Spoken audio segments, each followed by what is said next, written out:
It's week 15 in the NFL, and you guys need to know which running back to start to win your fantasy matchup. Well, don't worry. SI's fantasy analyst Michael Fabiano is joining me now to break down the playmakers that can make all the difference in winning or losing. Fabs, let's start with the running backs that you really like for this week. And let's talk about a couple of rookies here, starting off with Jonathan Taylor, who we told you to start last week.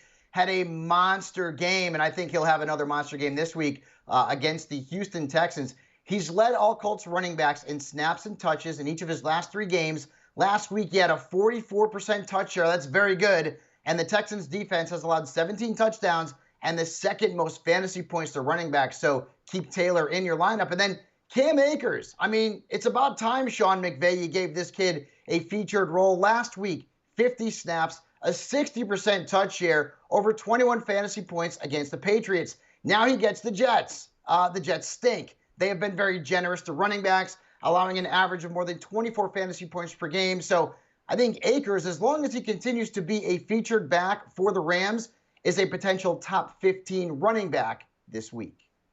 All right, other running backs to start this week are David Montgomery and Raheem Mostert, who did have an MRI on his ankle, so make sure to keep tabs on his status so you guys can check back with Fab's Start 'em Sit 'em list for updates. Fabs, let's move to the running backs that fantasy managers should leave on their bench. Who are they?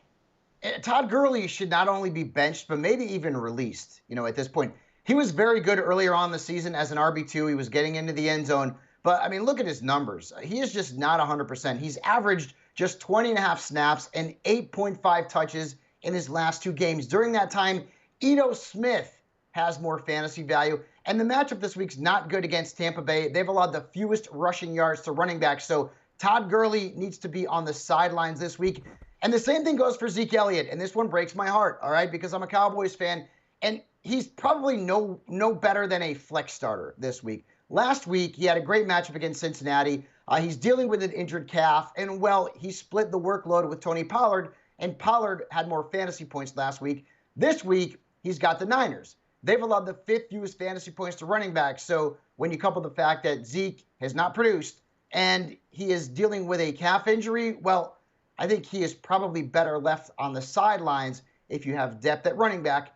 And I still can't believe I'm saying sit Zeke Elliott, but this is where we're at right now, Kaitlin. This year is full of surprises, but let's talk about 2 more guys that you guys should have on the bench. Clyde Edwards-Helaire and Giovanni Bernard. Thank you so much for joining me and for the insight, Fabs. For more insight and, of course, Sports Illustrated's award-winning weekly player rankings, get your membership to SI Fantasy Plus for just $14.99 a month.